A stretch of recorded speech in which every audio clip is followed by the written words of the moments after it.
امتى اقول على نفسي ان انا شاطر؟ انت لو ما بتعرفش تتصرف عمرك ما هتبقى سينيور. انت كشغل هيتعامل معاك ازاي؟ عايز تطلع كوانتيتي وكواليتي، ريحني. ايا كان بقى الكواليتي عامله ازاي. انا شغلي حلو، شغلك ده وحش، مضطر تدفع لي. يعني انا شغلي بقى وحش بسببك. تصنف نفسك ايه انت دلوقتي؟ عادي، انت بتتغير. سعرك بيدل عليك انت، مش بيدل على السوق. بالنسبه لي كايديتور لو انت ما استعملتوش انت مش شاطر. ما صنفتش نفسي ساعتها فيديو اديتور، فتحكي قصه. فدي مش حاجه اوثنتيك، دي حاجه بتاعت الاي اي. لو الكلاينت عاوز منك حاجه، خدامين لقمه العيش.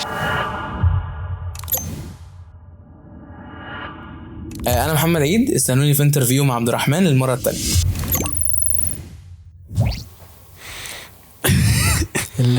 عامل ايه؟ الحمد لله. افتح بقى يعني هنبدا. لا هفتح صدقني. بس انا متضايق برضو ان انتوا جبتوا المايكات. بس انا لا والله حلو. ماشي، حلوه عليا. لايقه عليك. كرافات لايقه على الكرافات. شكرا. عامل ايه عيد؟ الحمد لله. احكي لي بس، انت كنت في حته كده معينه في سيزون 1 بقيت في حته، يعني كنت في شركه معينه وكنت عيد في حته معينه بقت في حته سريعا كده عشان الناس تبقى متابعانا. كنت ميديا برودكشن مانجر في شركه ليها علاقه بالعربيات. وبعد كده دلوقتي رحت في شركه تانية اسمها بيكسلوجيك. دي بتشتغل مع ميتا كلاينتس في الكوكب زي ديزني ومارفل وامازون ونتفليكس. شوف حاجات كده هتلاقيها اشتغلت معاهم يعني. احنا بس نحب ننبه ان الحلقه دي هي تكمله الحلقه الاولى، فلو انت لسه ما شفتش الحلقه الاولى انت مهم قوي تشوفها لان دي بارت 2 منها. هنتكلم مع عيد في حاجات متقدمه اكتر في الايديتنج. فهربطها بس الحلقه دي بالحلقه الثانيه. ان انت قلت المينتاليتي، هتتكلم عن المينتاليتي، هي مهمه. واي ايتور مهم يبقى عنده مينتاليتي. فقول لي بقى ايه ده؟ يعني انا شخص فاهم بريمير، فاهم افتر افكت، فاهم كل حاجه، دافينشي، كل حاجه. ماشي. امتى اقول على نفسي ان انا شاطر كمنتاليتي شاطر؟ هقول لك حاجه. انا في المره اللي فاتت قلت لك المنتاليتي دي مش شرط تكون ليها علاقه بالايديتنج. هي المنتاليتي دي شويه حاجات كده محتاج تحطها في نفسك كبني ادم عموما، اللي هي فكره ان انت عندك انضباط في اللي انت بتعمله. فاهم ان اللي انت فيه دلوقتي جاي من ان داي 1 انت كنت ملتزم بايام كتير فيها ملل، فيها زهق، فيها حاجات كويسه، فيها حاجات وحشه كتير. فانت فضلت صابر ومستمر، عندك استمراريه. فالانضباط ده مهم. المنتاليتي في حته ان انت اصلا تبقى فاهم انت بتروح وتيجي مع الناس ازاي. يعني مش كل حاجه في رايك هي الصح. انت هتوصل بيهم مرحله ان انت بتقدم خدمه، فانت محتاج ترضي اللي بتقدمه الخدمه دي. فشاكر جدا لابداعك وشاكر جدا لمجهوداتك وشاكر جدا ان انت جامد، مفيش منك اتنين. بس في نفس الوقت لو الجمدان ده ما رضاش اللي قدامك، دي حاجه انت كده مش منضبط، انت كده مش فاهم انت بتعمل ايه، انت كده مغرور. والغرور ده منتاليتي تانية وحشه. المفروض ان يبقى عندك المنتاليتي بتاعت ان انت طالما بتقدم خدمه فانت فاهم حدودك وانت بتقدم خدمه، فاهم حدود ان صاحب الخدمه عايز خدمه معينه بشكل معين. انت جامد وشاطر وعارف تكنيكس وعارف حاجات، بس هو عايز كذا، حاول تعمل له كذا. وعشان انت بقى بالمنتاليتي بتاعتك شاطر، ضيف له لايرز تانية من جمدانك اللي هو ممكن يكون ما يعرفش عنه حاجه. جمدانك دي معناها خبرتك، يعني خبرتك بقى اللي هو ما يعرفش عنها حاجه. يعني مثلا في حوار العربيات ده كان في حاجات انا مش في السوق بتاع العربيات، في حاجات كتكنيكس جايه من بره حبيتها في سوق في اسواق تانية، لما دخلتها هنا عجبته لقيت. فانت بقى بذكاوتك كده في الحته دي المنتاليتي. تشتغل مع واحد كوميونيكيشن شاطر ولا شاطر في السكيلز التكنيكال شغاله معاك او عندك؟ ماشي. السكيلز دي انا بعرف اعملها. انت في الايديتنج فاكيد هتعرف تعملها. خلينا ناخدها الاثنين، يعني قول لي هنا وقول لي هنا. مقتنع ان لو سكيلز انا بعرف اعملها فانا هجيب واحد كوميونيكيشن شاطر، كونكشنز ممكن يبقى شاطر لسه، ممكن دي كمان نزودها.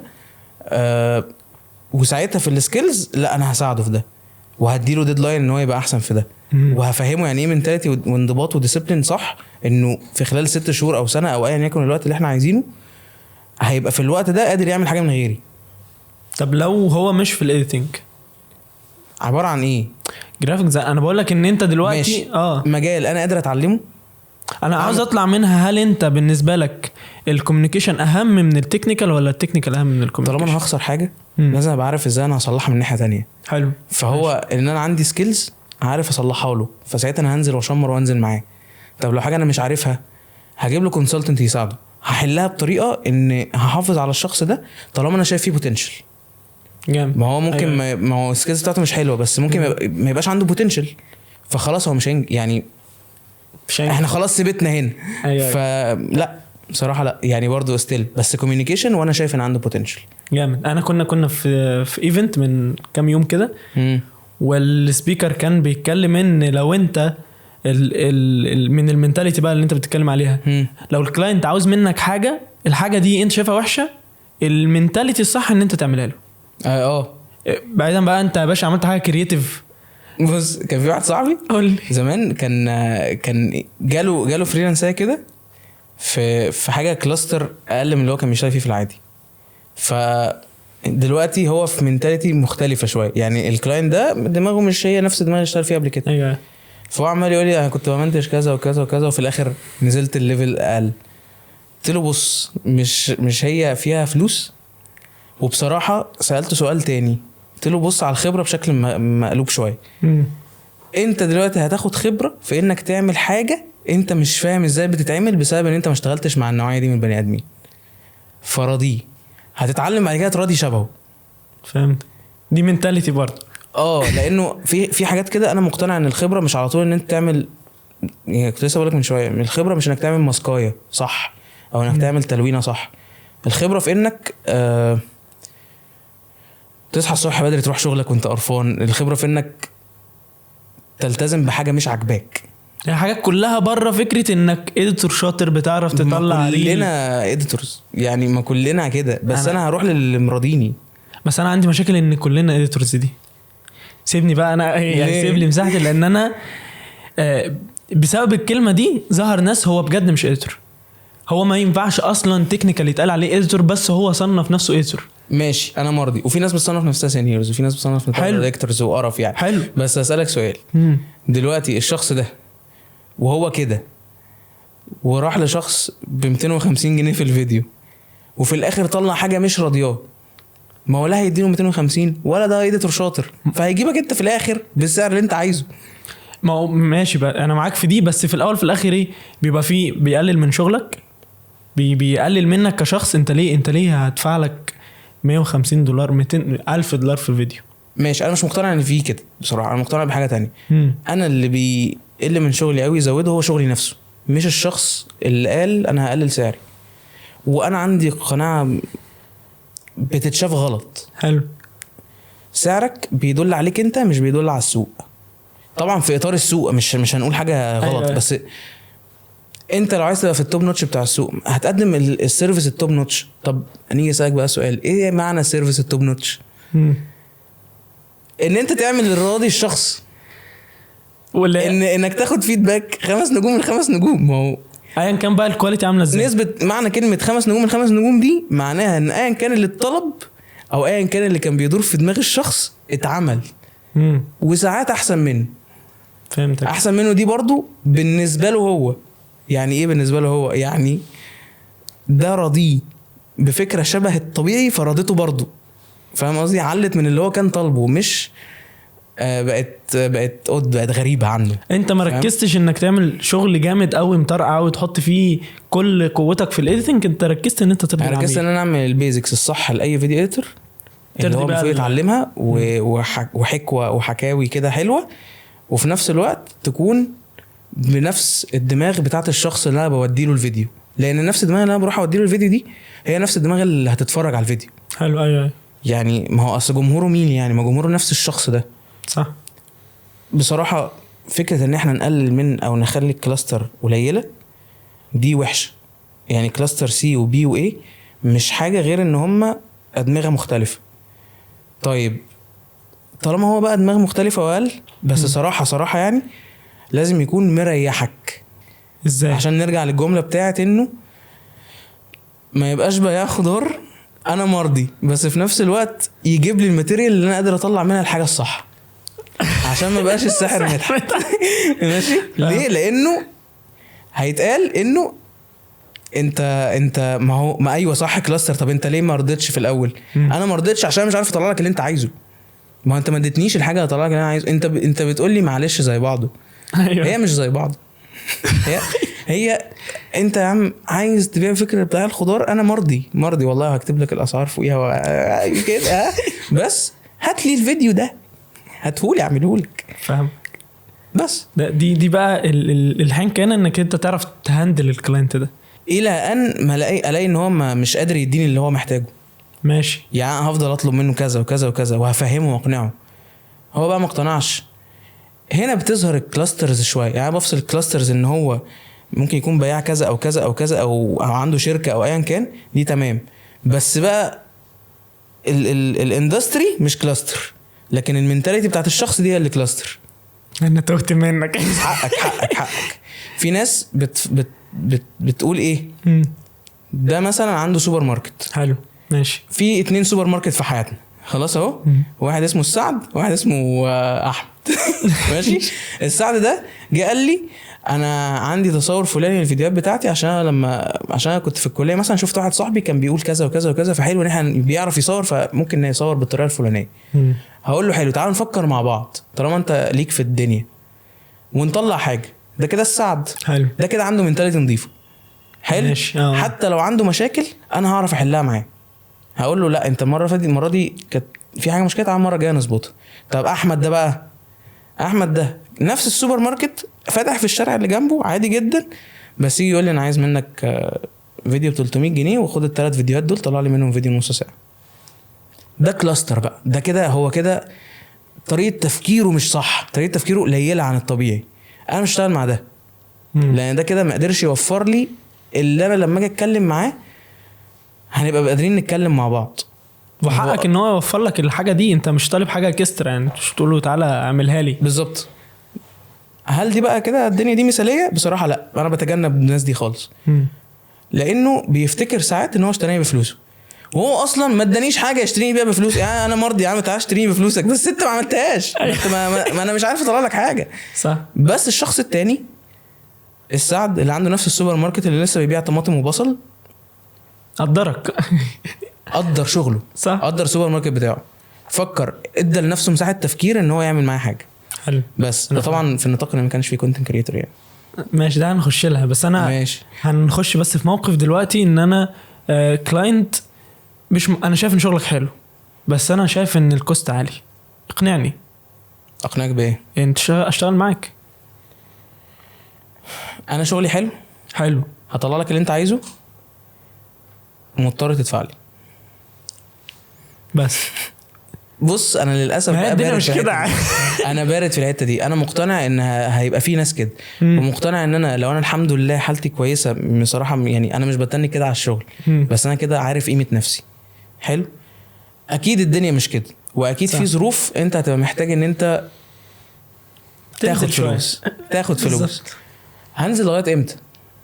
يعني لغايه فين قصدي؟ ايوه فاهم لغايه ليفل معين. هو لو مرضيش بيه انا فعلا برضو شغلي حلو وانت اللي عايزني هقدم لك اللي انا هقوله لك، فانت هتجيبني. الليفل ده ممكن يخليك تشتغل له من غير حاجه لحد ما تثبت له ان انت شغلك حلو من غير فلوس. لا لا لا لا لا، لان هو كده جاي يهزر.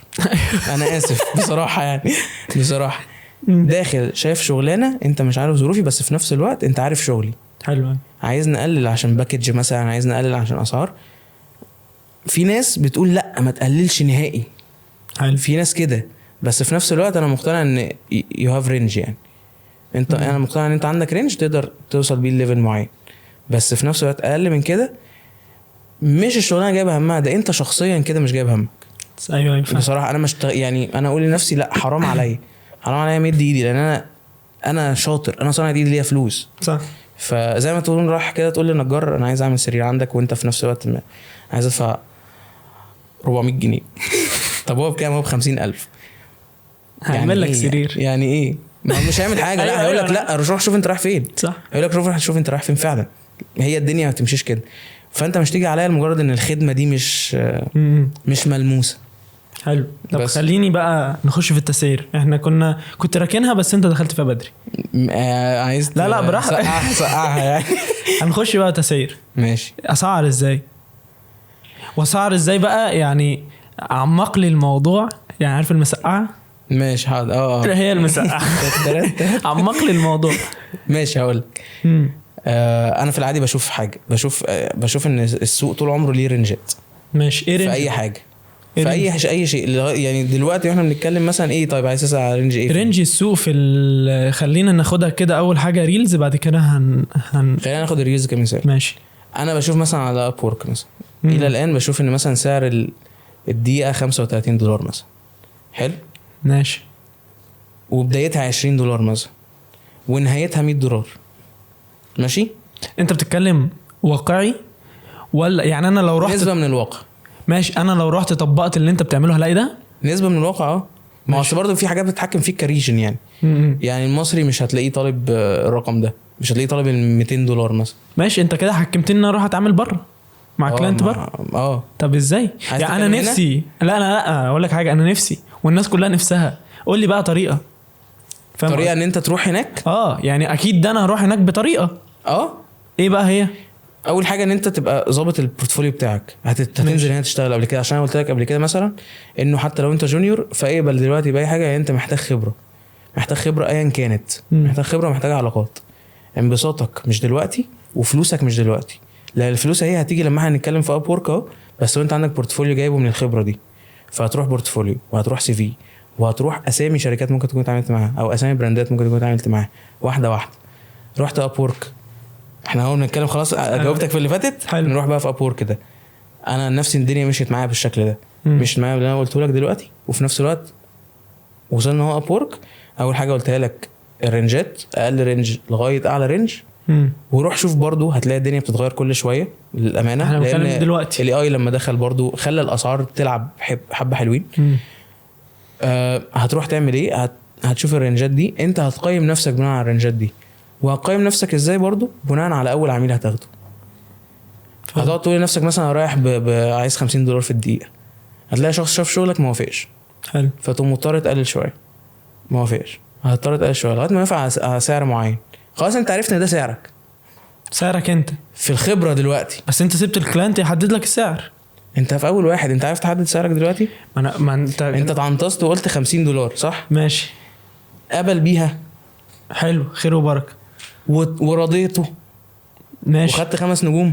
خلاص ده بقى سعرك. ده بقى سعري. يعني انت حددت سعرك على اساس اول كلاينت. على اساس اول كلاينت وعلى اساس شغلك كده. ما هو اصل انت ممكن تقيم نفسك بشغلك وتطلع غلطان برضه. يعني الشغل نسبي صح. انت شايف شغلي حلو، انا شايف شغلك وحش، بس اتكلمنا ان ايه الذكي اللي هيرضيني. اقعد قدم حبتين 3 $50 دي.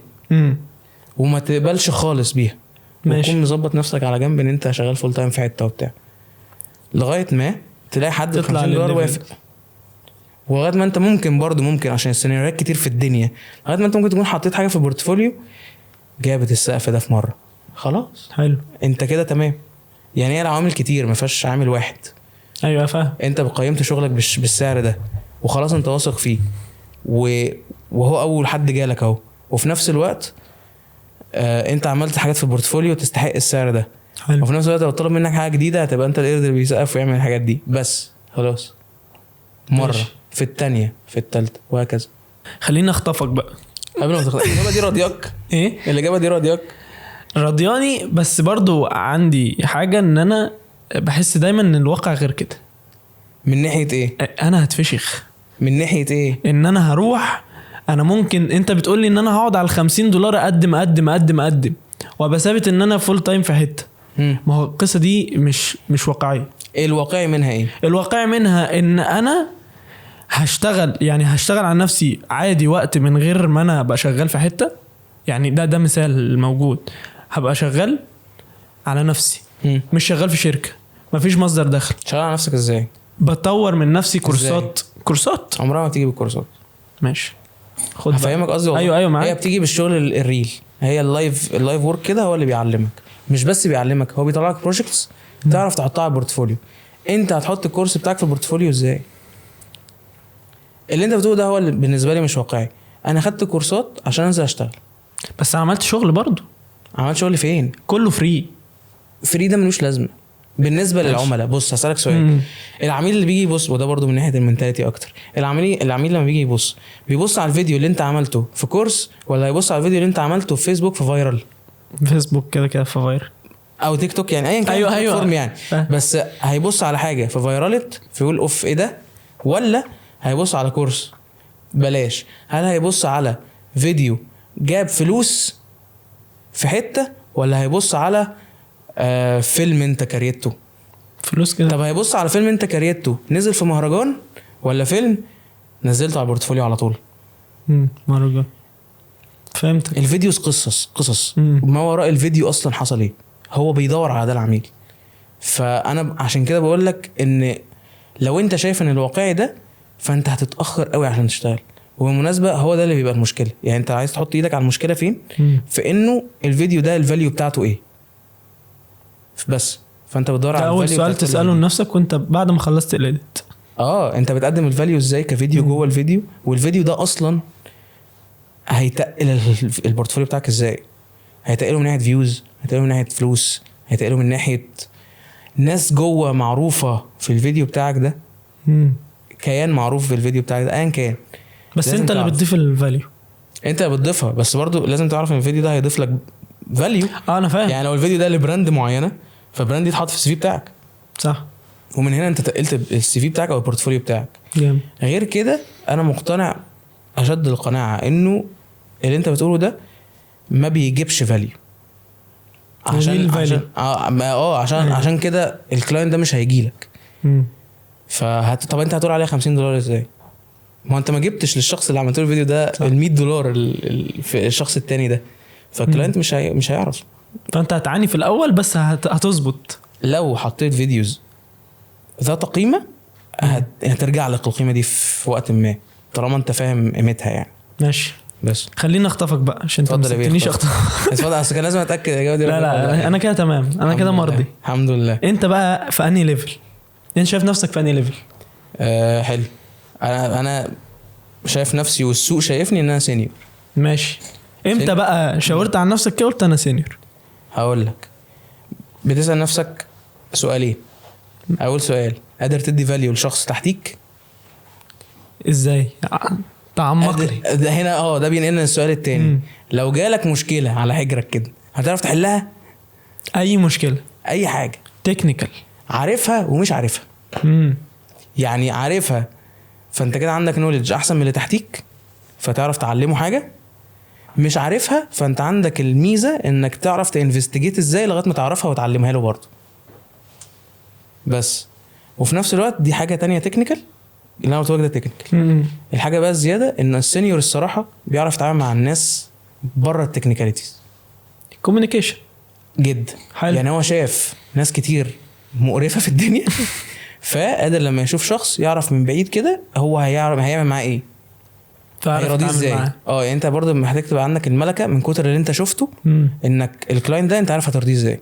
انا عندي ليك الفيجن الواضحه، تعرف تحط له فيجن في ساعتها. انا عندي ليك الفيجن اللي هترضيك، عندي ليك الفيجن اللي هتعمل لك كذا، عندي ليك الفيجن اللي انت مش مقتنع بيها بس ممكن تدي لك حاجه. فهمتك. بس ده لو واثق فيك قوي يعني. بس ماشي. يعني انت بالنسبه لك لو جات لك مشكله ما عرفتش تحلها اوعى تقول على نفسك سينيور. ما عرفتش تنفستيجيت انك تحلها، تتصرف فيها يعني. لازم تتصرف. ماشي. انت لو ما تعرفش تتصرف عمرك ما هتبقى سينيور.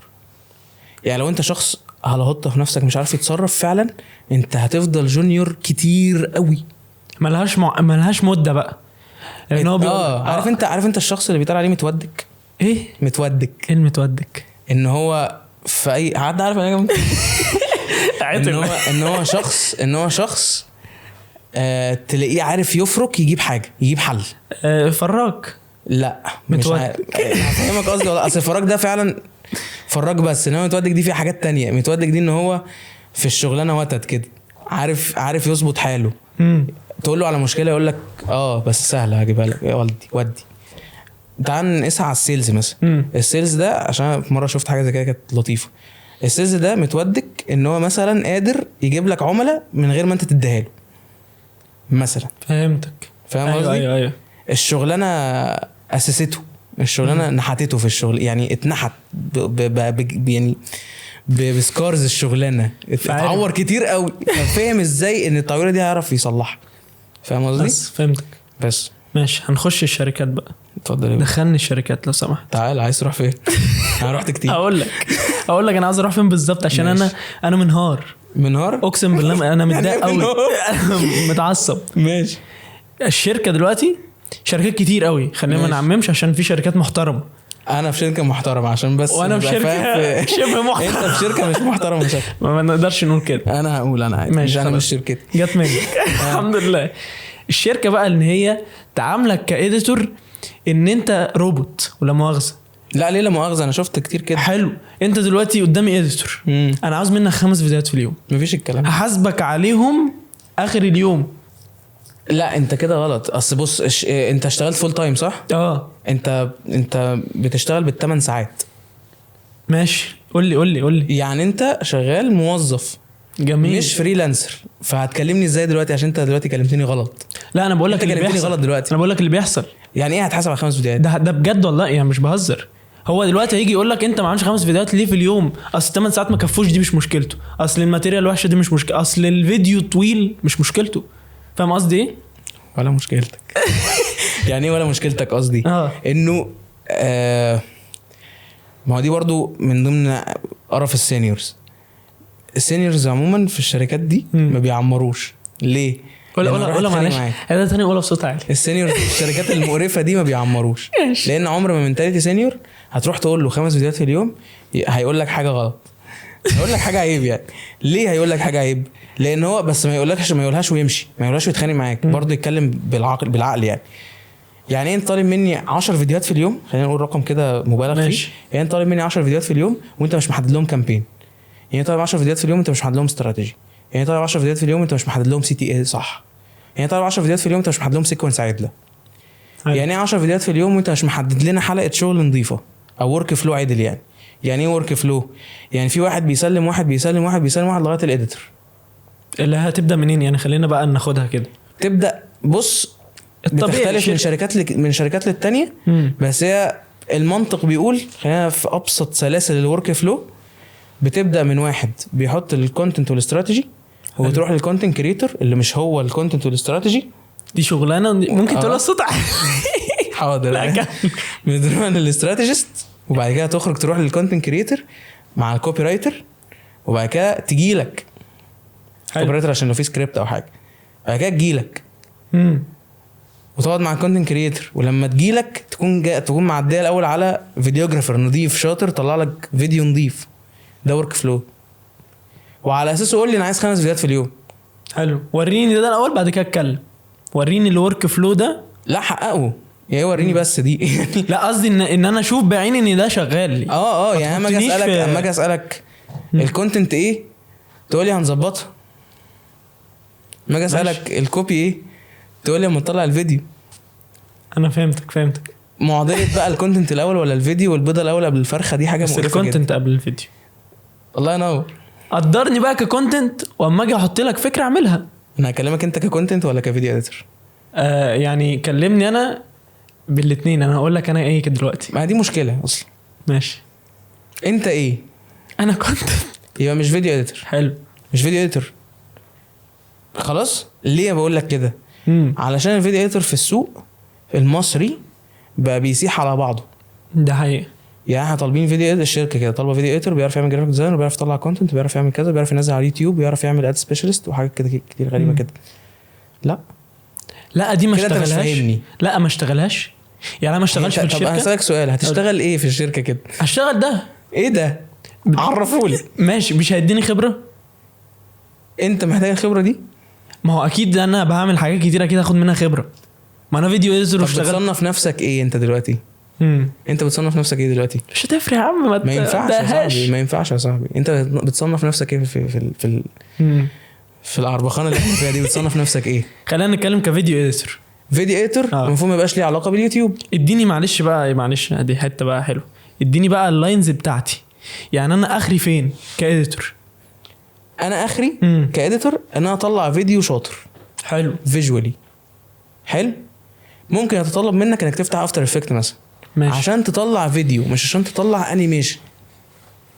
فهمتك. ايوه. تعمل روتو هنا، تحط حاجه موشن هنا، تعمل ستيجنج لطيف في حاجه. بس هو فيديو 3 دقايق بيحكي حاجه حلو طالع منك. انما هو مش انيميتور مثلا 2D. انا مثلا اشتغلت 2D على فكره بس ما صنفتش نفسي ساعتها فيديو اديتور. عادي انت بتتغير يعني. حبيت العب كده. انا حبيت العب لان انا عندي فضول العب اللعبه دي. بس عمري ما اروح اقول لنفسي وقدام الناس ان انا فيديو اديتور. انا في اللحظه دي 2 دي انيميتر، انا حر. بس حر دي معناها ايه؟ معناها ان انت ما تجيش تقول لي انا عايزك كفيديو تطلع لي فيديو تدخلي فيه 3 دي وتدخلي فيه 2 دي وتحرك لي الموشن كذا وتحرك كذا، وفي الاخر يطلع ان هم سلاسل فيديوهات ما فهمش فيديو تصور. فهمتك. ايوه فاهم؟ انت برضو عشان تطلع حاجه فانت محتاج حاجه تصور، حاجه تتصور. احط بقى وراك اللوجو بيتحرك، احط وراك حاجه، اخلق حاجه كبيرول، بس كل ده في اطار ان انا طلعت فيديو بيتكلم عن عبد الرحمن محمد. حلو خلاص تعرف اسم ابويا. شكرا. ايوه يا صاحبي انت صاحبي حبيبي. ماشي ده مقصدي. حلو. هنرجع بقى لموضوع ال15 فيديوهات. انا بس هاخد فيها حته. في بقى من يعني الشركات لما عملت كده بقى في اديتورز كده هو هيطلع لك 5 بس نو كواليتي نو فكره، هو بجد روبوت زي ما انا بقول لك. ده بيتعبني انا يعني. يا عم انت عمال تدافع عن الاديتورز ان انت محتاج حاجه نظيفه عشان تطلع حاجه نظيفه، وانت مش الساحر مدحت. صح. في نفس الوقت انا هشتكي منك ككونتنت بقى دلوقتي ان انا مديك حاجه ما انا مستني فكره، مستني انك تضيف. ما احنا عشان كده بنعمل ده، عشان كده بنتكلم دلوقتي. بالظبط. بنتكلم دلوقتي في حته ايه؟ انك انت تبقى فاهم ان انت تظبط الذوق العام. يعني ايه يعني انا مقتنع انه كل حاجه اتولدت من الاستغلال ده. الاستغلال اتولد من الاحتياج، والاحتياج يعني رضى الاستغلال ده. فالمفروض تبقى انت فاهم ان انت قادر لو قلت لا وكلنا قلنا لا هتبقى فاهم ان احنا محتاجين بطريقه معينه الحته دي علشان تبقى انت شاطر فيها. ماشي. ممكن تبص للكاميرا وتقول للإديتور ده بقى نصيحه، اقول له كلمه يا راجل اتلم. ده بجد لما تيجي تعمل حاجه بجد. وكان الجوكر في فيلم باتمان بيقول ايه؟ if you can do something don't do it for free. لو انت تعرف تعمل حاجه ما تعملهاش ببلاش. بس بس يعني فعلا اتعلم ان انت بتعرف، عشان الناس برضو ممكن تبقى موهمه، يعني موهمه بان هي قادره طالما هي بتعمل فيديو، طالما هي بتعمل موشن، طالما بتعمل جرافيك، طالما بتعمل كذا وكذا وكذا وكذا، فهي كده اشطر من اللي بيعرف يعمل فيديو. اللي بيعرف يعمل فيديو على فكره بيعرف يعمل كل ده، بس بيعمل كل ده وهو اسمه فيديو اديتور بيطلع فيديوز. فهمتك. الفاليو ما تنقصش من قيمتك بس يعني فاهم قصدي؟ بيع نفسك، بيع صح. بس انا بس يعني برضه هعاقب ده، دي اخر تعقيب وهكمل. انت براحتك، المهم تبقى اجابه راضيه. لا انا تمام، انا تمام والله. بس الكونتنت يعني مشكلتي ايه بقى هنا ككونتنت؟ ان انت كايديتور اما عملت كده اثرت عليك ككونتنت. اثرت عليك ازاي؟ هقول لك بقى. انا دلوقتي يا عم شغال في شركه وانت كايديتور تعبان كحيان. ليه كحيان؟ ما انا بقول عشان ده الطيب اللي الشركات عاوزاه. والله ماشي. الشركات عاوزه عدد مش عاوزه كواليتي، وهي بتوهمك ان هي عاوزه كواليتي بس هي مش عاوزه كواليتي. هي مش عاوزه كواليتي، هي بتوهمك ان هي عاوزه كواليتي. ما هو يعني انت هتحفظ المعادله بتاعت الكوانتيتي والكواليتي، ولا طلع كوانتيتي بس ولا كواليتي بس؟ هو يقعد يقول لك انا عاوز كوانتيتي وكواليتي، بس انت يا عم لو ما طلعتلوش 5 فيديوهات في اليوم هيكلمك. خلاص ريحني. حلو. فيديوهات انا بقى ككونتنت ما انا مش هعرف انزل حاجه على البورتفوليو بتاعي. يعني انا شغلي بقى وحش بسببك. طب هقول لك اهو. حلو. عايز تطلع كوانتيتي وكواليتي؟ ريحني، طلع الورك فلو اللي يخليني اعرف اطلع لك الشويه دول. انت مش عارف تعمل ورك فلو نضيف، شركتك ماشيه فعلا عربه خانه، ما تقوليش 5 فيديوهات. انت بص هعمل 5 فيديوهات في الاول عشان اقول لك ان انا جامد وتنين. ماشي. انا بني ادم، هي الكباستي بتاعتي هتقع، ما انا تعبان، هتتضايق مني فهمشي. هجيب واحد تاني عمل لك 10 فيديوهات في اليوم، الكيرف بتاعه عمال ينزل كده، ما هو بني ادم. صح. هتمشيه، فتلاقي التيرن اوفر في الشركه دي عالي. عالي ولا ايه؟ ده حقيقي. صح. انت بتحكي اللي بيحصل. ما هو منطقي اصل يعني هي اصل احنا كلنا بني ادمين، اشتغلنا بقى نجارين، اشتغلنا حدادين، اشتغلنا فيديو اديتور، اشتغلنا اي حاجه، كلنا رزقنا على الله، وعندنا نفس عندنا نفس الكباستي، عندنا نفس القدره. صح. فاهم؟ انت مش انت هم 24 ساعه فيهم 8 ساعات انت شغال، انت بتقبض على 8 ساعات دول، وهتعمل بصراحه برضو بصراحه علشان ابقى حقاني. السي او اكيد شاف مهازل من اديتورز تانيين. ماشي معاك. شاف اديتورز برضو ما بيرضوش ربنا. طب انا جاي لك بقول لك انا هرضيك وهرضي ربنا، انا مش عايز اخش النار فيك، ما تخشش بقى النار فيا عشان همشي. فاهم قصدي؟ صح. بس لو انا كلمتك بما يرضي الله، وكلمتك باللي ربنا عايزه كده في شغلانتنا، وان احنا نبقى مجتهدين في الشغل وما بنقصرش، ما تجيش تقول لي انت مقصر، لان تقصيرك اللي انت شايفني ان انا مشيت بعد 8 ساعات فانا مشيت. لو انت شايف ان ده تقصير فلا ده شغلي، عشان ما تجيش تقول لي اقعد 12 ساعه، انا مش فواعلي. انت راجل محترم. خلاص انت راجل محترم. 8 ساعات بتوعي وبتوعك بصراحه، ويعني وبصراحه بما يرضي الله، ودي من ضمن المنتاليتي بصراحه. دينك مهم يعني اكيد خلاص 100%. عشان اعرف اخش الجنه بشغلي على قد ما اقدر يعني، عشان دي حاجه غريبه جدا.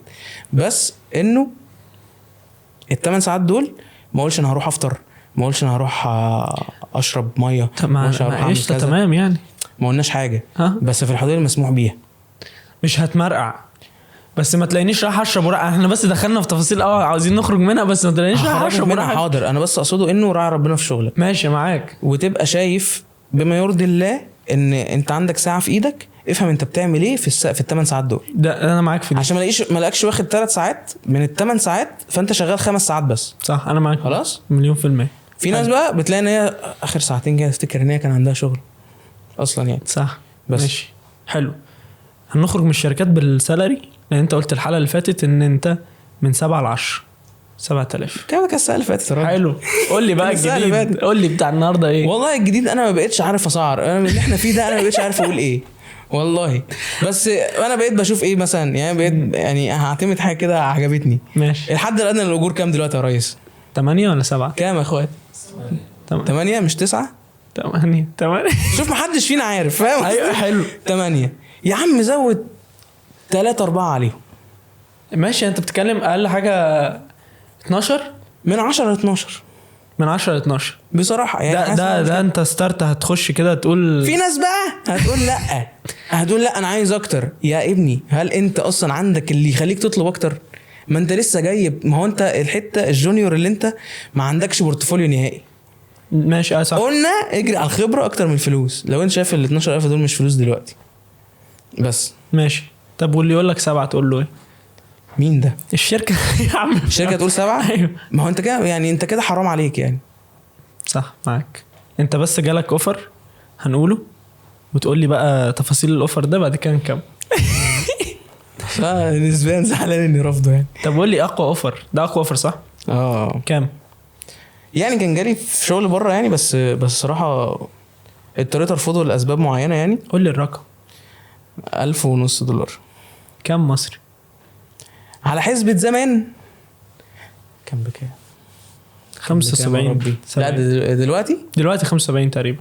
كان بحاجه و60 باين. ماشي حلو. شغال شغال ياكل ويشرب بالظبط. رفضت ليه بقى؟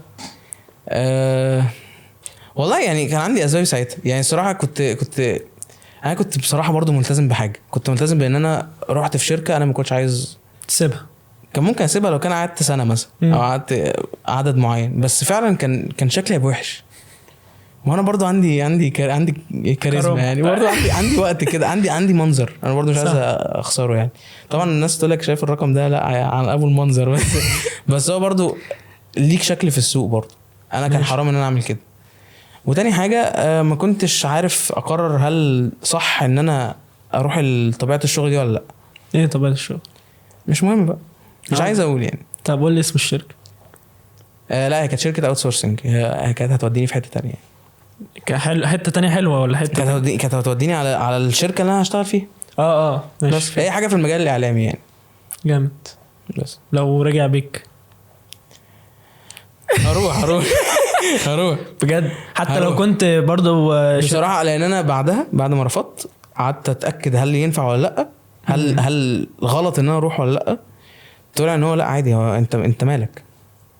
الحاجه يا جماعه مش وحشه، هو انا اللي خواف زياده يعني. فعلا لا هي فعلا مش حرام يا سيدي. فاذا خلاص مش مشكله. ماشي طالما مش حرام تمام. انا بالنسبه لي المنطق بيقول حرام ولا حلال في نفس الوقت. هتضيف لك ايه؟ هتضيف لي ولا لا؟ فهي حلال خلاص. بس انا كنت خايف ان هي تبقى فيها حرمانيه، بس طلعت حلال فعلا. حلال والله، مش بحللها وخلاص. هي طلعت حلال الحمد لله. وفي نفس الوقت انا يعني مستقر. هي كانت ريموتلي فكان ممكن اروح عادي. ماشي. عيد بقى بيقبض كام دلوقتي؟ اكيد لا مش هقول. ليه عيد؟ عشان ما بحبش اقول مرتب. ده عادي. ده اي حد بيقول. مش انت تقول لي عادي. لا انا طب اقول لك على اجابه بجد يعني. انا مقتنع ان من ضمن الايثكس ومن ضمن المينتاليتي ان المرتب ده سر. ماشي عشان الحسد. لا علشان انت في شركه فيها 600 بني ادم، استحاله يكونوا بيقبضوا زي بعض وليهم سقف رواتب. حلو. فانا عمري ما هروح اقول انا بقبض كام عشان ما غلطش حد. فهمتك. ايوه بس انت مش هقول انا فاهم، مش هقول دي ايثيك. لا لا بضغط، دي ايثكس بصراحه بضغط عليك لان انا شهدت في شركه من الشركات واحد بس اتعرف مرتبه ثوره جياع كلنا. بجد والله بجد ما بقتش شركه، بقت مكان توكسيك جدا، لان هو كان بيقبض قد واحد مثلا 4 أضعاف وهو كانت طبيعته وحشه. فاهم؟ ايوه بصراحه مش هعمل كده، انا خايف تبقى طبيعتي وحشه. لا يعني انت قد الدنيا هيتصدق بصراحه سر تاخد خبره بقى يعني باخد الكومباينيشن كله. بصراحه انا في الشركه دي لاول مره في حياتي الحمد لله، الشكر لله يعني في الخش اهو. اول مره في حياتي احس ان انا واخد الكومباينيشن كله بتاع الخبره والفلوس والانبساط.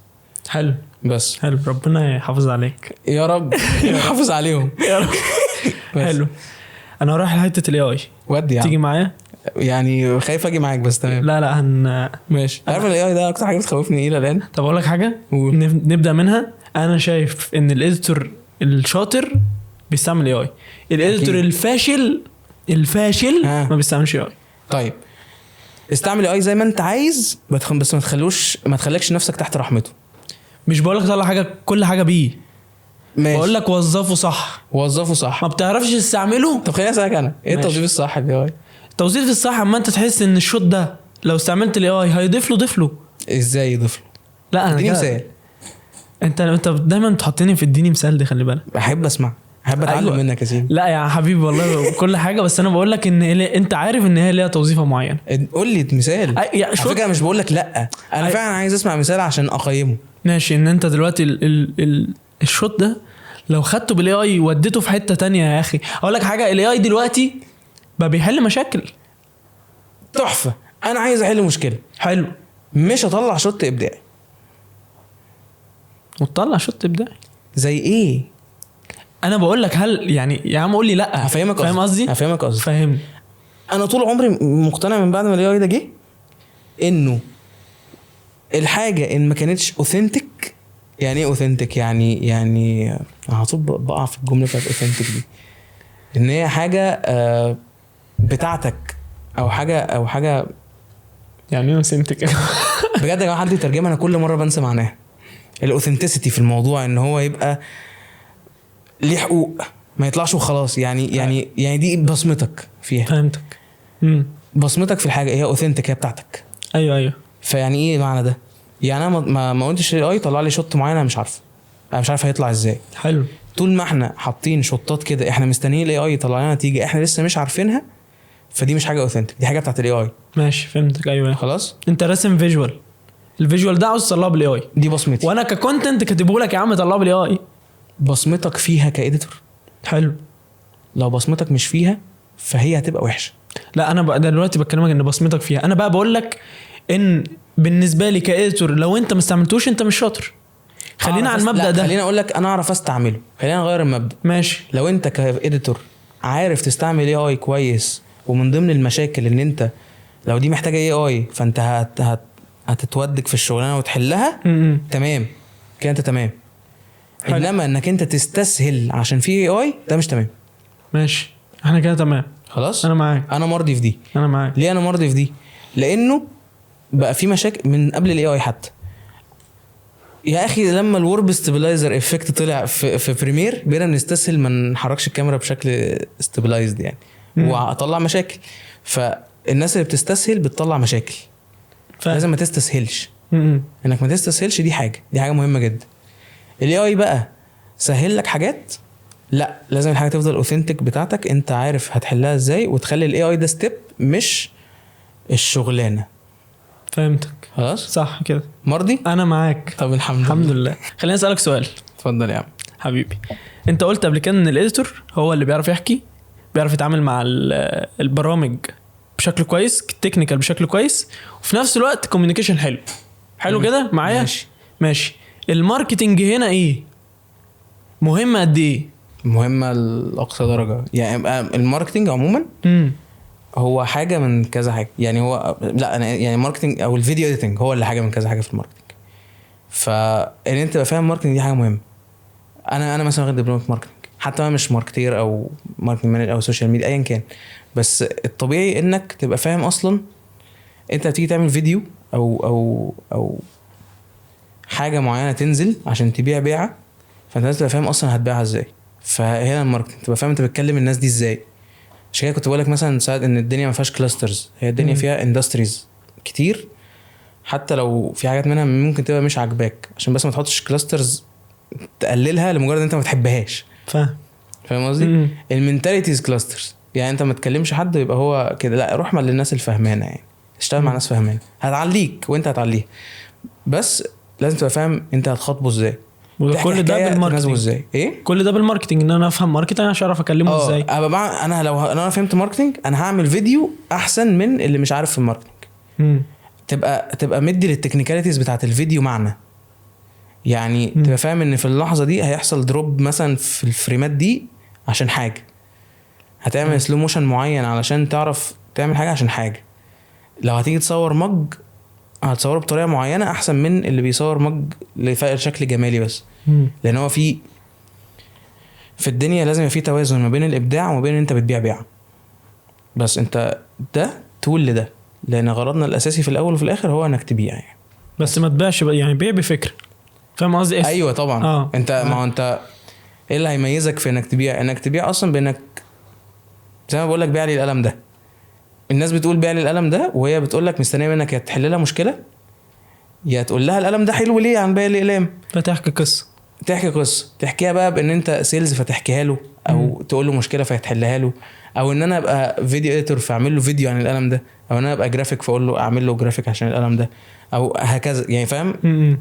قصص كتير كده، والطرق بتختلف، او طرق الدعايه والاعلان بتختلف. فمن ضمنها الفيديو اديتنج. لازم تبقى فاهم في الماركتنج عشان تبقى انت شاطر في الحته دي في الدعايه بس. ماشي. طب الكونتنت بالنسبه للماركتنج، هل انت شايف ان انت اتعلمت ماركتنج لازم تتعلم كونتنت، ولا ممكن اتعلم ماركتنج بس؟ لا انا شايف ان الماركتنج هو الامبريلا الكبيره للكونتنت. حلو. فالكونتنت بالنسبه لي انا كواحد اديتور هو فكره، فانا عايز فكره. انا بالنسبه لي عارف ان الكونتنت اكبر من كده بكتير، ان انا اعرف اشده وان انا اعرف حاجات كتير جدا. صح. بس وانس ان انا كنت عشان فيديو اديتور مبدع في الفكره، فاحنا من دلوقتي نقدر نتناقش مع بعض كفيديو اديتور فاهم في الماركتنج فقادر يفهم في الكونتنت بالتبعيه عشان هو تحتيه، يعني الفيديو اديتنج تحتيه والكونتنت تحتيه، فانا قادر اناقشك في الاثنين لان انا فاهم الامبريلا الكبيره. فاهم قصدي؟ أيوة. لو انت بقى شاطر ككونتنت كريتور فانت ممكن تتعلم معايا فيديو اديتنج، مش عشان تشتغل فيديو اديتور بس عشان اصلا لما اجي اعمل لك حاجه وتحس ان ممكن يبقى في احسن، تعرف هل في احسن ولا ده اخري، لان في مشكله حصلت، عشان حتى ما تيجي تخاطبني تبقى فاهم لغتي. صح. بس هي دي الفكره. فكونتنت وماركتنج، لا هو الكونتنت تحت الماركتنج والاديتنج تحت الماركتنج، وده اللي هيميزك عن اي اديتور تاني. انت شاطر بتعرف تحكي وفاهم في ماركتنج وفاهم انت عملت دي ليه كل حاجه كل فريم، وفاهم انت ممكن تحط السي تي اف انهي جزء من الاغنيه مثلا. بالزبط. فاهم انت هتدخل فويس اوفر امتى في القصه. فاهم المزيكا دي لازم تبقى دقيقه لسبب معين. هينزل على اي بلاتفورم عشان ما ينفعش ازود عن كذا. صح. الحاجات دي كلها مش هستنى منك انت ككونتنت كريتور تقولها لي. الحاجات دي لازم انا ابقى مركز فيها. الدروب فريم ده او المزيكا، الدروب في المزيكا ده يحصل امتى؟ لما يحصل دروب في المزيكا هحط ايه؟ طب انا هشد شخص معين في اللحظه دي بايه؟ الحاجات دي مش بتيجي عشان انت فيديو اديتور، الحاجات بتيجي عشان انت فاهم القصه بتمشي ازاي كحكايه، ومش حكايه بس، حكايه تشد الشخص اللي انت بتكلمه ده بمتوسط اعمار عامل ازاي، باهتماماته ايه، بعايز يبان ايه في الكادر مثلا. صح. ما انت هتعوز مثلا المنتج يبان في الحته دي لان هو قاعد في بيته بيعرف يتفرج عليه في الحته دي مثلا. أيوة. مثلا بس يعني حلو. كنت لسه بتتكلم قبل البتاع قلت فيديوهات مستر بيست. بالنسبه لك الفيديوهات دي ريلز جنب بعضها عمل فيديو؟ انا عندي قناعه بكده. ليه؟ لانه عارف يشدك كل شويه، عارف يعمل فيجوالز كتير قوي. فدي الفكره ان هو مش هو استحاله يبقى ده فاهم اديتنج بس. هو 100% فاهم ماركتنج و100% فاهم كونتنت وفاهم هو ازاي هيجيبك. دي حقيقه. فعشان كده فيديوهاته بارقام عاليه جدا بس. جدا جدا جدا. انا مقتنع انه مستر بيست ده شخص قادر يفهم شويه جوانب نفسيه في البني ادم كده، لدرجه ان الكونتنت بتاعه بيخاطب حته غرائزيه جوه البني ادم. صح كده. دافع فلوس بقى، دافع في غراء يعني. هو بيناقش غرائزك الاوليه كواحد، لو كنت انسان غاب هتتشد ليه. صح ده بس فيعني ايوه هو قادر يعمل ده، وقادر يعمل ده فيجوالز، وقادر يعمل ده بشكل نفسي، وقادر يعمل ده عادي. ومعنى كذا ريل جنب بعضها علشان فعلا في كل دقيقه في كميه مجهود كتير قوي. حلو ماشي. بما اننا جبنا سيره مستر بيست، هو ليه ستايل؟ يعني لو شلت مستر بيست من هعرف ان ده مستر بيست. ازاي بقى انا كإديتور اشوف في البودكاست ده فابني له ستايل، اشوف فيديوهات فلان فابني له ستايل؟ ازاي ابني ستايل للإيديتنج بتاعي؟ ده سؤال جامد. الايديت بتاعك انت عايز ستايلك انت ولا عايز ستايل الحاجه اللي بتعملها؟ انا جالي كلاينت ببريف هبني له ستايل. انا ليه هو انا ممكن ابني ستايل على نفسي عادي. صح. على مزاجي. ما عشان كده بسالك. بس التركه ان انا اعرف ابني له ستايل حلو ماشي ومناسب، زي ما احنا لسه بنتكلم، مناسب كماركتينج، مناسب ككونتنت، مناسب كل حاجه. ده المعنى بتاع الماركتينج. الماركتينج ده هو حاجه 360 لكل الحاجات دي كلها. انت محتاج تفهم ان الشخص ده محتاج براندنج، محتاج تفهم ان البراندنج ده يبقى اوثنتيك، زي ما كنا بنتكلم عن اوثنتسيتي. والبراندنج ده مش اوثنتيك في اي حاجه، يعني اوثنتيك ليه هو. يعني لو انا قلت عبد الرحمن محمد فمنسب اليه انترفيو، لو قلت انترفيو فهو منسب الى عبد الرحمن محمد. يعني المعنى كده انه اي حته هروح اشوف فيها ده هعرف ان الشخص ده اللي واقف وراها. فاهم قصدي؟ حلو. براندنج، اسم، سلوجان ليه معنى، كامبين محترمه تعرف تثبت ده في دماغ الواحد. كل دي حاجات ماركتنج، ما بتكلمش كده فيديو اديتنج. فاهم. ستايل اوف اديتنج بقى، تعرف توظفها ازاي في الايديت بقى؟ ان انت بتاخد كل الحاجات اللي ليها علاقه بالبراندنج دي، تبدا تشوف انت هتحطها ازاي وسط الفيديو بتاعك. حلو. تشوف اصلا الشخص ده لما يجي يتصور مثلا لازم يبقى وراه حاجه معينه، زي ما انت وراك دلوقتي انترفيو مثلا. دي حاجات ليها علاقه بالبراندنج في فيديو، فانت بتقعد تزود لايرز في ده كل شويه بقى. لو في هنا مثلا مج عليه اللوجو بتاعك، لو في هنا كذا عليه، لو هنا لو بعد كده ممكن تلاقي المايك ده عليه اللوجو بتاعك، حاجات كده. انت بتقعد تشوف انت ازاي هتقعد توصل ده. في اصلا بتوصل للموضوع ان انت يبقى عندك لازمه بتقولها على طول. دي بقت خلاص يعني واي اوف ماركتنج اصلا. فانت لينا لازمه. لا يعني مش لينا لازمه في الحقيقه، لينا لازمه. ايه هي هقولها لك في الاخر. ماشي كمل. ماشي. بس فكده انت بتقعد تشوف الحاجات اللي تخليك اوثنتيك. عشان كده سؤال الاي اي ده بجد كان مهم. لو اتمحت الاوثنتسيتي منك انت مش هتبقى، انت هتبقى شبه ناس كتير. فهمتك. فده المضر للاي اي. عشان كده بعض يعني الناس بتبقى خايفه من الاي اي. انا عمري ما شايف لغايه دلوقتي ان في خوف. فيقعدوا يستشهدوا بان الناس زمان كانت بتصور بطريقه معينه، الناس زمان كانت بترسم بدل ما بتعمل. كل ده لسه فيه اوثنتسيتي، بس التول اختلفت، بقت اسهل، بقت اسرع. الاي اي شال الاوثنتسيتي لو واحد استسهل يعني. ارجع تاني للاي اي، بس انا عايز افهم ده. لان هو افهم ده بالنسبه للاوثنتسيتي من وجهه نظر الاوثنتسيتي. انك تبقى اوثنتيك اهم بكتير من انك تبقى بتعمل حاجه وخلاص بس صح. يعني وكل ده يرجع لان انت تعرف تبني ستايل معين. ايوه. ما تقلدش حد. ما كل دول بالنسبه لك ريفرنس ماشي صح، بس ما تقلدش حد. انت لسه كرييتيف وقادر تطلع فكره. بالزبط. كل دول بيغذوا لك بصيرتك، بس في نفس الوقت انترفيو ده طلع مفيش حد طلع شبه مثلا. كده الحمد لله. صح حبيبي. احنا اتكلمنا على مستر بيست ليه ستايل، ماشي، وقلنا ازاي تعمل ستايل. عملت ستايل جالك نقد، ماشي، منطق عامه، ماشي. عملت ستايل وجالك نقد، ازاي بقى بتعرف تتعامل مع النقد بتاعك؟ حد نقد شغلك ده وحش، يعني اوحش حاجه. في حد بينقد بالطريقه دي؟ هو كده في، بص، في مليون طريقه يا عم. جيت قلت لك شغلك. السؤال بتاع استنكاري، انا عارف ان في حد كده. حلو بس انا اقصده ايه، انه انا ليه هسمع من حد بيقول لي شغلك وحش من غير ما يقول لي وحش ليه؟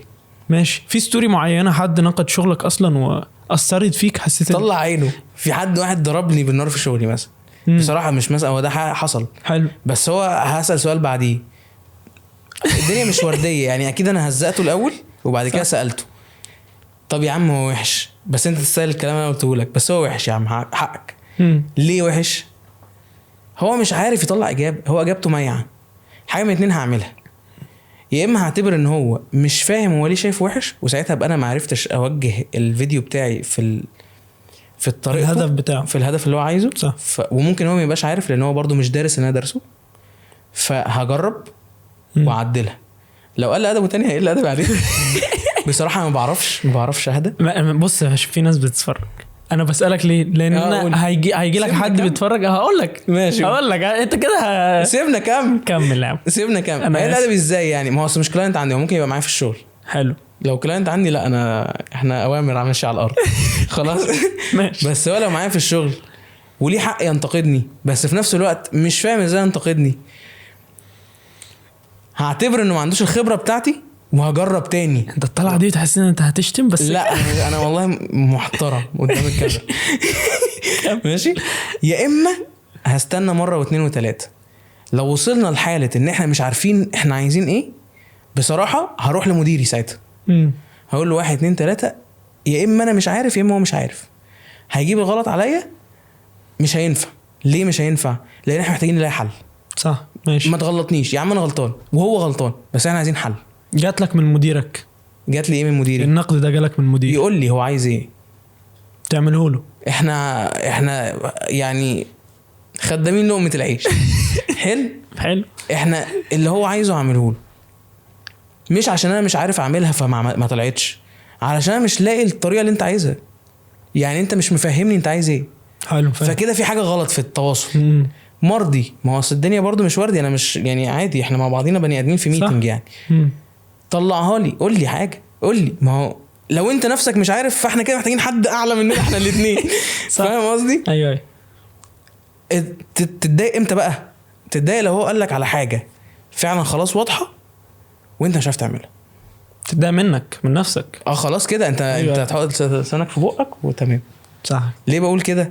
علشان في الاول قلت لك السينيور كده، السينيور اتقال له حاجه واضحه يعرف يعملها. ماشي. طيب لو الحاجه مش واضحه وهو مش عارف يوضحها لي، وخلاص بما يرضي الله هو مش عارف يوضحها لي، فما تنتقدش، طلع لي ريفرنسز. ما هو انت اكيد طالما مديري فانت اكيد دايركتور في شيء ما، فاكيد عندك ريفرنس معين. لو الريفرنس بتاعك انا نفذته وما عجبكش يبقى انت كنت غلطان، او الكلاينت لو ما عجبوش يبقى انت كنت غلطان طالما نفذت ريفرنس من ناحيتي. وطالما الريفرنس انت طلعته وشايف ان هو غلط، خلاص طلع لي واحد غيره بس. صح. وهنتفق مع بعض عليه بناء على الاخطاء اللي فاتت. ماشي.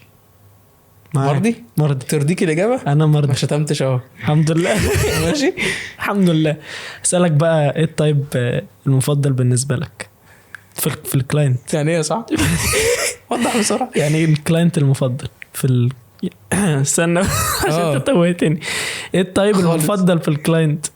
تحب تتعامل معاه تشتغل معاه؟ هو السؤال مريب شويه بس كلاينت عادي يعني. مريح من ناحيه ايه؟ انت كشغل هيتعامل معاك ازاي؟ الديدلاين بالنسبه لك وبالنسبه له عامل ازاي؟ شغلك بيقدره ولا ما يقدروش؟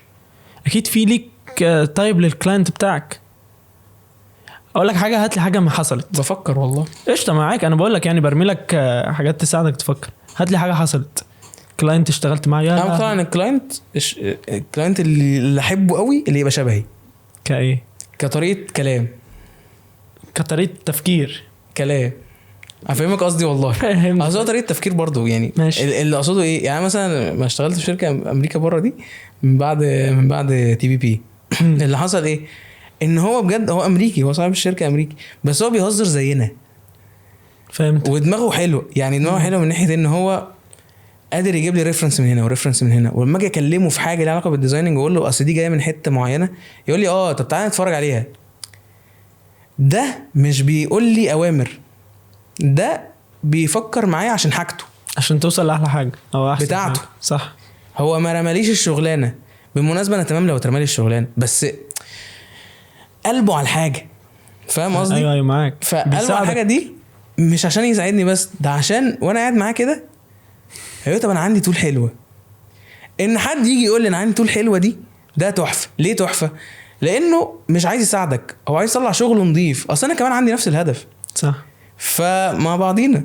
وانا عم انت قدرتني بقى كبني ادم، بني ادم عنده طاقه وعنده قرف وعنده حياه، فسالت عليا، سالت على حياتي. ايوه. اتصل بيا في الجيم كده، قال لي انا هسال عليك عادي. كنت بقى عايز اعرف انت بتعمل دلوقتي عادي بهزار كده يعني. احنا كنا اصحاب اكتر من ان احنا شغالين، ولكن في ليميتس انه عندك ديدلاين معين انت راضي بيه وانا راضي بيه هتسلمه لي. عندي فيجن معينه انت راضي بيها وانا راضي بيها هتسلمها لي. حلو. فالحاجات اللي هي ليها علاقه بالشغل خلصانه بقى، عندنا وقت ان احنا ناخد وندي بقى كاصحاب ندي نعمل بوند كده. انا بالنسبه لي احسن كلاينت هو اللي بيعرف يعمل بوند مع الشخص اللي شغال معاه.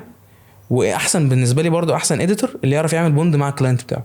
جامد. وبالمناسبه دي حاجه ليها علاقه من السينيورز برضو، دي الكوميونيكيشن. انا مبسوط الحمد لله. مرضي. انا كمان. انت عشان كل شويه بتسالني انا مرضي. لا انا مرضي. دي مهمه والله. انت كنت بتسالني عن اللازمه، لو لينا لازمه ولا لا. اقول لك ايه اللازمه بتاعتنا. اتفضل يا صاحبي. بما ان احنا في انترفيو ولابس يا رب كرافته سوداء. يا رب تطلع. لا حلوه. شايف نفسك فين كمان 5 سنين؟ دي اللازمه. يا عم ليه يا عم كده؟ ايش ده عادي يعني. خد السؤال بجد. في مره واحد صاحبي كنا قاعدين مع بعض، قلت له انت ناوي تقعد قد ايه في الشركه؟ قال لي نقعد 5 سنين. قلت له يعني انت لقيت شهر سهلك كمان 5 سنين؟ قلت له بمشي. ما فهمش السؤال يعني. كمان 5 سنين فين؟ لسه عايز ابقى بوست بروديوسر. تعمل ايه يعني؟ مسؤول عن البوست برودكشن بشكل كامل، الخطوه دي كلها ما بعد التصوير، ما بعد الانتاج. ما هو خلينا بقى انتاج يعني عموما. ماشي ايوه. طب ما تقول لنا مرحله البوستنج عامه. بص، انت تاخد الحاجه خلصت، اتصورت، طلعت بالطريقه اللي اتفقتوا عليها، فانت بتاخدها بقى من المرحله دي، تبدا تعيش جواها لغايه ما تطلعها بوجهه النظر اللي المخرج كان عايزها. حلو. سواء هي بقى مسلسل، فيلم، سواء هي برنامج، سواء هي ايا كان، بس انت ماسك المرحله دي كلها، انت جوه الاستوديو بتطلع شيء جامد، الشيء اللي اتفقتوا عليه. ده اللي نفسك فيه جدا. كمان 5 سنين اقل ان شاء الله يعني. ان شاء الله بكره يعني. يا ريت دلوقتي اتمنى لك. بس الحمد لله لغايه دلوقتي يعني مش يعني. ايوه يعني ده سؤال كليشيه بس بنساله، بنحب نساله. كويس انك عارف ان لازم كليشيه. لا انا عارف. ما تقلقش عارف. ماشي. احنا خلصنا بجد. احلف ما تحورش. انت مبسوط؟ لا خالص والله، انا حاسس انه تمام يعني حبيبي. مبسوط والله. لا مبسوط فعلا حبيبي. احنا هنخش في فقره صغيره كده وننهي فقره احكي بقى. فخلينا نروح الفقره ونخلص. ماشي. بس انا والله مبسوط يعني، مش احلف اللي هو عايز اخلص. لا انا كنت عايز اكمل عادي. انا مبسوط انك مبسوط. طب الحمد لله حبيبي. المايك معاك، تفضل حبيبي. احكي لي قصه، حصل موقف اتعاملت معاه بطريقه صح، النتيجه رزقك. الهدف منها ايه؟ ان احنا نستفاد. انا استفاد، الناس بتتفرج تستفاد، ايا كان في شغلك، في علاقاتك، في حياتك. كمان معاه بطريقه صح دي دمرتني. لا انا واثق فيك. ماشي. في مره، في احد المرات يعني في الشركات، كنت في شركه كانت لسه بتبدا جديد. حلو. فالناس اللي جايه ليهم بورتفوليو، فجي معانا واحد كان يعتبر هو اللي ماسك الفلور بتاع الشركه.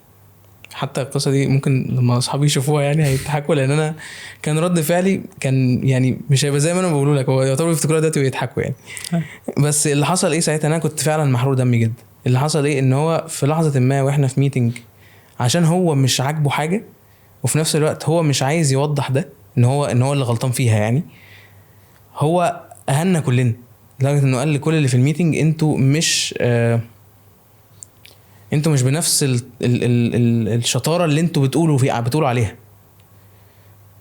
وهو صاحب الفلور، هو اللي ماسكه يعني. أيوة انت ما طلعتش بقى احسن حاجه، مع ان احنا احسن من اللي احنا بنطلعه دلوقتي. اكيد قالوا بطريقه اجريسيف اكتر من كده، مقرفه، بطريقه مقرفه، طريقه تحسسنا ان احنا يعني عمال باليوميه بنخدمهم اليوميه حرام يعني.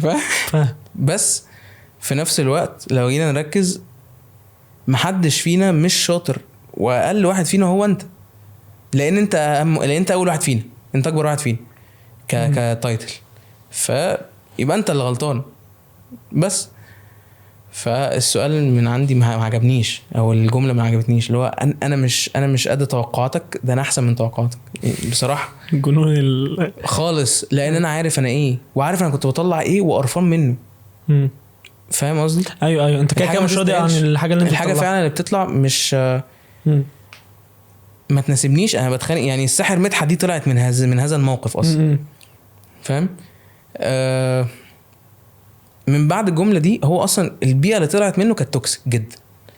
ان هو المنظر ده عايشين فيه تقريبا بتاعت حوالي 3 شهور، ورايحه جايه، وعمالين ندافع عن نفسنا ان احنا احسن من كده، عمالين ندافع عن نفسنا ان احنا اشتغلنا في حاجات زي كده، لان هو كل شويه الانعاره بتاعت انا اشتغلت مع كذا، اشتغلت في كذا، اشتغلت لكذا، عملت حاجات ATL وBTL كتير. ايه يعني ان انا اقعد اقول كل شويه انا اشتغلت مع كذا، اشتغلت مع كذا، بحس ان هي بتقلل منك. ده قرف. قرف لو ما سالتنيش بس يعني فاهم. لو سالتني هجاوبك بس غير كده ما تفتحش بقك تعظم من نفسك عشان والله ما هشتري يعني فاهم قصدي صح.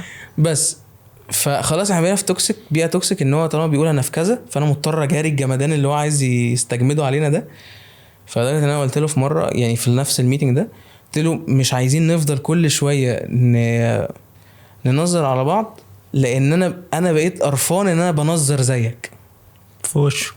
انت قلت له انت منظراتي وجايب لي كذا يشتغل معانا وكذا كذا، دي كانت خطيبته، جايب لي كذا يشتغل معانا وجايب لي كذا يشتغل معانا وهتجيب لي عيلتك كلها تشتغل معانا، حتى المدير بتاعنا اللي هو السي او انت بقيت مخليه مش شايف اللي بيحصل، فبقيت انا كمان قرفان منه. قلت له انا كمان بقيت قرفان من السي او اللي انا اشتغلت عشانه بسبب كده. السي او كان موجود كان متضايق مني وساب الميتنج ومشي، والشخص ده ساب يعني الشخص اللي هو ماسك الفلور ده برضو خد خطيبته ومشي. لا خلاص تعالي احنا ماشيين. ده بجد يعني ولا يلا احنا ماشيين. عمار يعرفهم يعني. بس والسي او دخل مكتبه على ان هو متضايق عشان انا هاجري وراه صالحه. قمت يعني قلت لهم لا انتوا يا جماعه عالم مقرف. قلت لهم كده لا ما سبتهمش هما مشوا. سبت الشركه بعد شهر. ليه ما تسيبها؟ لقيت فرصه احسن ماشي. ماشي. اتعلمت ايه بقى من انا اتعلمت يا اسطى ان محدش ينظر عليا. بجد يا جماعه انا اتعلمت ان اللي عايز ينتقدني من غير ما يستجمد نفسه عليا واعرف ده والله انت ليك برضو هيبه شويه. طالما انت شاطر معاك بتتعلم تمام، مبسوط في المكان تمام، بتاخد فلوس تمام، بس بما يرضي الله انت بتقدم خدمه ليها فاليو تستحق ان انت لما تقعد في مكانك الناس تحترم الفاليو بتاعتك. لا تقعد تقول لك انت اضعف من كده، لا تقعد تقول لك ان كده. وده بصراحه ده بيجي برضو من فكره ان انت تبقى عارف قيمه نفسك. بامانه اللي ينتقدك من غير وجه حق وما يبقاش عارف يديك فاليو ما تسمعوش وما يستحقش انك تقعد في مكتبه بصراحه يعني. وللامانه اقعد اتعلم كتير واقعد طلع نفسك فاليو وكبر في الفاليو على قد ما تقدر، عشان والله انت ماشي بالفاليو بتاعتك. انت ماشي عشان لما تقول انا همشي يمسكوا فيك وتقوم زيهم كده ضاربهم كده فاهم. لان هم بجد لو هيستهلوك عشان هم محترمين زي ما انت محترم. انا اصلا فقدت الاحساس بان انا ابقى كويس في المكان ده.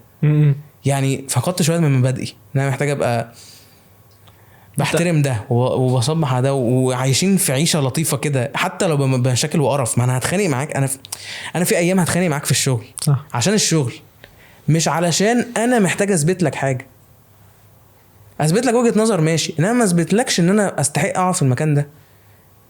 هيتحول المكان وما يستحقش. انا فاهمك، انا عارف انك فاهمني، انا عارف انك فاهمني علشان بجد اللحظه دي شكلت حاجه بصراحه. شكيت انه انا هقدر قيمه نفسي جامد، مش غرور مش غرور، عشان حقاني برضو بصراحه. انا حقاني في حته انه لو انت طلبت حاجه انا ما عرفتش اعملها هعتذرلك وممكن اديك فلوسك بصراحه صح. وهقول لك انا محتاج اتعلمها، بس انا برضو مش اجمد حد في الدنيا والله. انت ما كل قصه بتحكيها تثبت لي قد انت اديتور شاطر، الله يخليك، ستوري تيلر شاطر. تسلم. فانا استفدت والناس هتستفاد متاكد يعني. اتمنى والله، مع ان يعني ممكن ابقى انا زعقت او كذا، بس الفكره ان انت بعرف انت براحتك. انت براحتك. الله يخليك يا حبيبي والله. يعني قيمتك دي والله مهمه يعني. ده حقيقي. بس احنا تمام الحمد لله. احنا تمام خلصنا الحمد لله. طب انا عمري بجد شفت كده. لا والله انا مبسوط يعني، بس انا بصراحه انا مبسوط انك جبتني تاني بصراحه بامانه. وانا مرعوب من فكره انت ما بقاش عندي حاجه اعرف اقدمها تاني. لا انت لانه ده طبيعي يعني، مش عارف الانسان هيخلص امتى فاهم. دي حاجه مهمه، انا مش عايز بس مع الوقت بنتعلم معلومات يا ريت والله. انا هتبسط والله ان انا اكون لو انت جبتني مره ثالثه اكون اتعلمت حاجه ليا. دي حاجه تبقى مهمه ليا والله، انه فعلا تبقى بتقدم فاليو. انا ده كنت خايف منه جدا، بس اتوقع ان ده حصل يعني. لا الحمد لله. بس فانا بجد مبسوط يعني، بجد مبسوط يعني. حتى بقول لك الحمد لله دي وانا حاسس ان هو راضي. انا عشان كده بسالك مرضي كتير، لان هو الكلام فاضي ولا مش فاضي فاهم. ده خايف منه قوي والله. ما تقلقش. انتهينا من الحلقه مع عيد في مجال الايديتنج للمره الثانيه، وان شاء الله نشوفكم في حلقه جديده مع كرييتيف جديد وفي مجال ابداع جديد فما تنساش تعمل لايك سبسكرايب الحاجات دي. انا بتكسف وانا بقولها بس يعني اعمل الكلام ده واكتب لنا وفعل الجرس واكتب لنا في الكومنت حابب مين نجيبه, حابب ايه المجال نتكلم عليه, وان شاء الله نشوفكم في حلقة جديدة. السلام عليكم.